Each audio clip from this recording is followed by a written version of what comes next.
What is up guys, it is Simba here and welcome back to the channel for some more League Racing content on F1 23, and today we return to the Paul Ricard circuit for SLR's first test race in the McKeown division. And I'm very excited to show you this one because we've done a few videos in Spain already, and here's the second one already out on the channel, and the link is in the top right as always for you guys to go and check out. So if you guys enjoy the League Racing content at the moment, be sure to hit the like button, subscribe to the channel for some more League Racing content on its way. Yeah, I stuck so much curve there. Not ideal. And as you can see in the background, we are on our first lap in qualifying, and we made a little mistake at the end of the first sector. And yeah, it's not been a great start to qualifying. Getting that banker lap has usually been a struggle for me. But yeah, guys, on the road to 200 subscribers. Loving the support so far on the channel. Hopefully you guys will stick around for some more content. Yeah, I'm starting in Darren, that's not good. And in the background you can hear me say, I've gone slower than Darren, which isn't ideal. No offense to Darren, I was just laughing, joking about with him, as he laughs it off, as we only managed P6 with a 29.5, which, by the way guys, isn't very good. I'm not going to lie to you, but that's exactly what I'm proving here through the second lap, as we found 2/10 in the first sector on this second run. We're down in P11 at the moment. Darren has actually improved quite a lot on this game compared to last game, so it's good to see that he's making progress, and we are kind of hurting ourselves here as through turn 9 we invalidate, and you can hear my frustration in the background. Why every fucking time? And you can hear my frustration, and yeah, as that lap is in the bin. So once again, we've not made it easy for ourselves for the final run. We are still P11, and honestly my PB for this one guys is a 28.9, so we've got half a second to find on this final lap. Let's go and find it. Out of the last corner, DRS wide open, up the gears towards 8th gear, down the main straight, and as you head towards turn 1, spot the curb on the right hand side, hit the brakes on the curb, 5th gear, chuck it in, both through turns 1 and 2, and we get a nice run out of turn 2, and we found half a tenth in the first 2 corners. Turn 3 again, 5th gear, we missed the apex a little bit, but for the second part through turn 4 we go all over the curb, and that gains us the time back. We do not lose the rear out of turn 5, and through turn 6 we're a bit more aggressive on the throttle, as we've done a high 0.9 in the first sector, so a pretty decent start to the lap. DRS wide open once again out of turn 7, and now towards turns 8 and 9, this chicane you've got to nail. Down the gears, 5th gear, should have gone to 4th gear, we go down to 3rd gear for turn 9 for the rotation. We lose the rear a little bit out of the chicane, but we're still 3.5 tenths up, so right now we're looking at potentially a low 0.2. So we've still got some more time to gain in this third and final sector. We are 3 tenths up at the moment, and apparently we've gone purple in sector 2. Through this right-hander, we clip the inside curb a little bit, as we have to be patient on the throttle. Very easy to understeer through this left-hander, and we absolutely nail it. And now we are half a second up. We've still got 2 corners to go. Down to 4th gear, all over the curb, trying to make sure we don't understeer. Down to 3rd for the last corner, and now you just want to bury the throttle and gun for glory as you open DRS for the final time. Nearly 5.5 tenths up, and that puts us into P2. We've absolutely nailed it in the final laps of qualifying, and it's a result of P3 as Midzi pips us. Very happy we clutched up in the end. You can see Darren in P4, just 8 thousandths behind us. So Darren really showing some pace in qualifying as well, but very happy to give you guys a good qualifying. We absolutely nailed it when it mattered, and now we've got a great chance for a really good result in the race.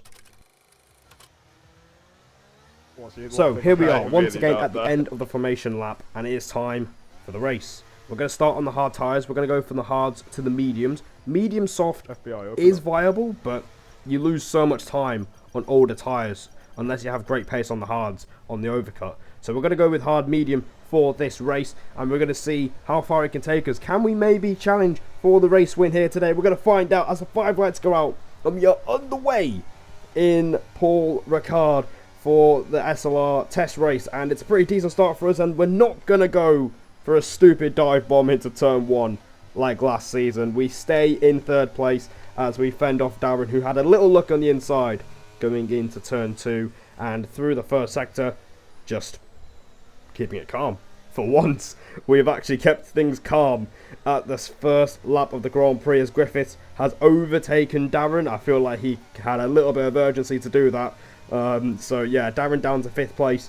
But yeah, decent start for us. Lap 1, easily done, in the books. We are still P3 and that continues into lap 2. I can tell you we did get a warning just a few corners before. So bear that in mind. We are on 1 warning and Griffiths is right behind us. Back of me and pushed me off the track. Oh, Toby, please go away. No. Oh, contact. Right, I don't even want to... I'm not fighting you, mate. I mean, I don't want to lose touch with the top 2. So, do whatever you want. So, quite a few comms there. You can hear me say that I don't want to fight Griffiths at all. I just want to keep up with the top 2 because DRS is so crucial around this track. You heard Darren earlier. Not very happy with Crispy because apparently Darren just got pushed off the track and the Red Bull driver just pushed his way through. So Darren getting a little bit bullied at the start of this race, which isn't ideal for him, as we're just going to sit behind Griffiths and try and save battery because it's so crucial around this track. But on to lap 4, going into turn 1. Oh shit. Oh god. Oh, well, I was gonna fancy double well done. Bye. I had my foot in it. No, you didn't even hit him. You didn't make any contact. Crispy went to overtake and then he just spinned it.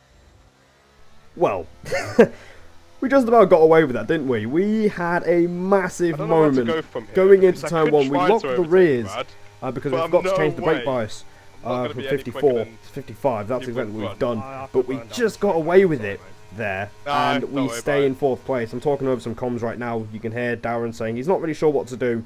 And I'm telling him that, yeah, I'm draining my battery to keep up with Griffiths. And we did have a battery advantage over the Aston Martin driver. He was flashing early on, but that advantage is pretty much gone after that big error. And unfortunately, we get our second warning a few laps later, so not great.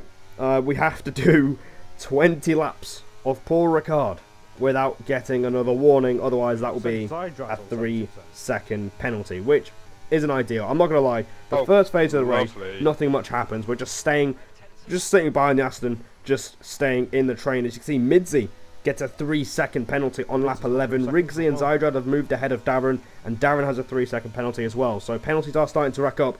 But going into turn 3, Rigsy has a spin. How did Rigsy spin there? And you can hear my bro wondering how Rigsy spun there, as Rigsy has lost out here. He's lost a lot of places after that spin. Oh, the DRS train is broken now.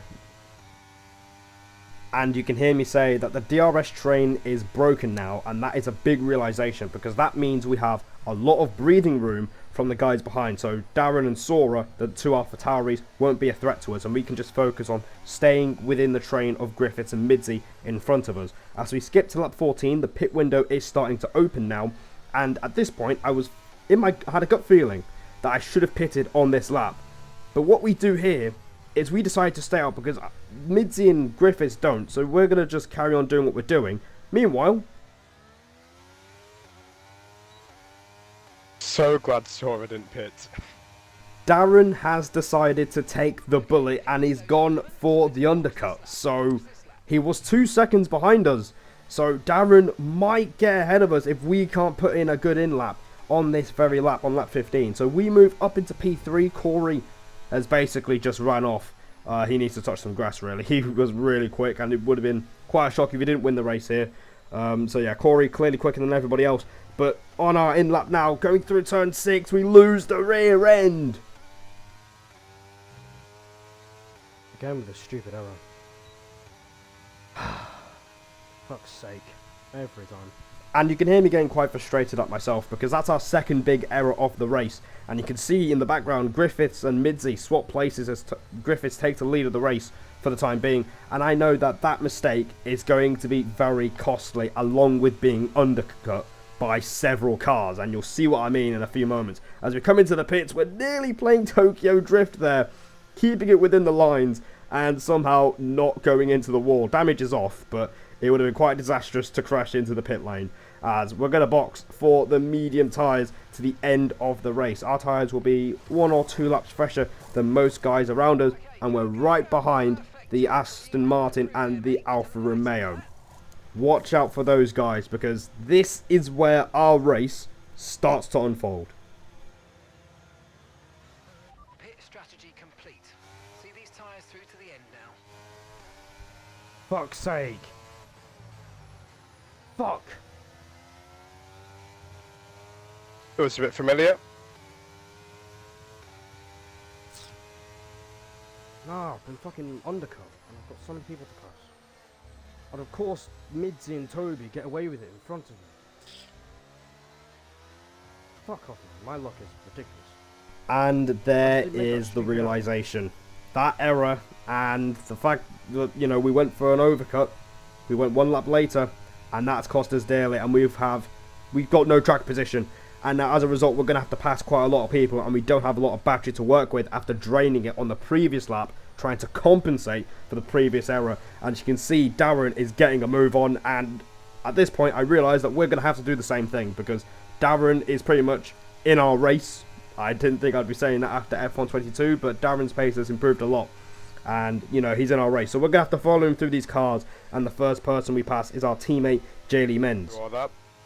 I'm expecting a little bit of chaos, to be fair, Darren. Everyone's going to be wanting to get past each other. And you can hear me telling my bro that, you know, we might expect some chaos in front of us as everyone is eager to get past each other. And as you can see here, through turn 2, Albon pulls over to the right-hand side. And at the time, I was very confused because, you know, he had track position. But it turns out that he was just letting people through as he was staying out for a safety car that never came, because the safety car was turned off as well. So, a little bit of a silly moment for our mate Albon. As we move up another position, you can see Darren has put another car in between us in the form of a Williams driver of SLR Southerner. And once again, we are draining the I better not battery get and DRS. using the DRS to our advantage to get past the Williams. Going into turns 8 and 9, we go round the outside in a very nice move. Nice and clean, no problems. And we are up into P8 in this race. And we do have an advantage of not having a penalty yet, so bear that in mind. That will be very crucial. It's very easy to get warnings and penalties around this track, and we need to be in a controlled aggression. Otherwise, we will get a penalty, and that will completely hurt our race as Southerner tries to go round the outside, going into that right-hander, and we stay ahead of him for the time being. So, yeah, we need to make sure we keep tabs with Darren. He told me after the race that this felt a bit like career mode back on F1 2021 that we used to do, passing slower cars on fresher tyres. As you can see, he passes Cooper Benz going into turn 1, and through turn 2 we get a massive run on the Alfa Romeo. His hard tyres clearly not working out for him as we're going to go down the inside, and by turn 4 we complete the move, and we're up into the top 6 now as Rigsy is the next car for us to get past. As, yeah, me and Darren are making some very good progress here, and yeah, not too bad. But we are draining the battery at every single opportunity, which is something that I rarely do. We need to be aggressive to make up for the time loss of the undercut. As Darren gets past Rigsy, meanwhile, we get our third and final warning. Okay, we've been given a time penalty. It will go against our finishing time at the end of the race. Get your head down and let's get it done. Now, that's not ideal. Now, that as a result of that, we might lose a couple of places as long as people around us don't get penalties. As you can see, Darren fends off Midzi through this right-hander, and this was quite a frustrating moment because I was already quite frustrated about losing out with the undercut, and now we've got a penalty on our heads, which hurts our chances of maybe even getting a top 5 in this race. So we're making things a little bit hard for ourselves in the second half of the race. You can see Darren already building a bit of a gap to Rigsy on his older medium tyres. He gets a little bit wayward out of the last corner, and we're going to do what we've done to the last few cars. We're going to drain the battery and use the DRS to our advantage. Rigsy also has DRS, but he doesn't put up a fight going into turns 1 and 2. And up to P5 we go in this French Grand Prix. And finally, the one car in front of us is our younger bro in Darren, just ahead of us. And it's crucial that we just stay within DRS at this stage. We don't want him to gap us and have him have that bragging right over us. So there we go, DRS, we're going to get it. going into turn 8, and now we can think about sizing up a move on our brother and reclaim our track position, because he was never ahead of us. He only got ahead because of the undercut. So if you guys are league racing around France, the undercut is pretty damn lethal. As here we go. Oh dear. You can hear Darren, he knows what's coming, as we're going to pass him. We box in Sora as well, so he can't pass us either. And going into turns 8 and 9, we have moved ourselves up into 4th place in this race. So we've managed to recover that track position beautifully by just being a little bit more aggressive, because the situation called us to do that. So that's good, you know, just ahead, as Sora now is having a look at us, going down the inside, going into this right-hander, and we stay ahead for the time being. Well, hard, man. Yeah, I got flashbacks to Ham last season though. How many people have a penalty behind me? Well, Meadow doesn't, Rixie doesn't. Yeah, Darren, we're dropping a couple of places, mate. Safe to say. Fun, fun, fun. So we fend off Sora, and I tell Darren that we might drop a few It's a bit places, annoying, as right? I refer to the incident with Ham last season on F1 22. Thankfully, we don't replicate that. We're still alive in this race, guys. But unfortunately, you can see the gap between Come on Griffiths then, and Meadow. Midzi. It was less than a second on lap 15. It's been quiet In 6 for a laps, they've fucking pulled race. 4 seconds on us. As you can see, Sora passing us with DRS on lap 21. So compared to the Spain video, where I'll try and repass the car in front, I'm actually going to try and sit behind him, save some battery, and go all attack on the last lap Wait, did of he the actually? race. So we're going to just sit back, see what happens. Unfortunately, we did lose out a lot trying to pass those guys. Griffiths and Midzi have pretty much left us behind, as yeah, they Maybe his had better headphones track died and position, he's and there you driving go. in mute the whole That's time. the importance of strategy here, guys. So try the undercut around France next time you race around here. It is pretty lethal, and if you get caught out, it's hard to recover. So not much happened for 6 laps. On to the last lap we go. Most people have got a penalty in front of us, including Midzi on 6 seconds. So if we can pass Sora, we can get P4 back, and we'll be able to finish in the top 4 in this Grand Prix, which actually would be pretty good, because, you know, the pace in this race has been a lot better than the first 2 I've uploaded on the channel already. So a big step forward being made here today. Yeah, I'm not making an impression on Sora. But it looks like we're just going to miss out here. As you can hear me say, we're not making too much of an impression on Sora. But up ahead, there has been a collision on the last lap. Yellow flag. That's Midzi. He's had a collision with Griffiths on the last lap of the race. Oh. And Midzi's retired from the session out of pure frustration. Unlucky for him, an easy podium slipping out of his hands there. As we move up into You're gonna finish ahead of P4, Roll. as you can hear me joking with Roller in the background, who's had a stinker. He's going to finish ahead of Midzi, as those two don't like each other. As we round the final corner for the 27th and final time, we're going to cross the line in P4 in this test race. That's a bit annoying. Carry on through. Pwah. Okay, before. Decent race. And you heard me a little bit disappointed at the end of the race, because I think P3 was definitely on the cards. The 3-second penalty just didn't help. But a very good race. My best race on F1 23 so far. We've made a big step forward in pace, and especially in the race pace, because if that was last game, we would have dropped out of DRS. So I hope you guys enjoyed the video. A big step forward. I hope we can do this a little bit more often when the new season arrives in SLR in Bahrain. And until then, we'll make more progress. So until then, take care. I'll see you all in the next one.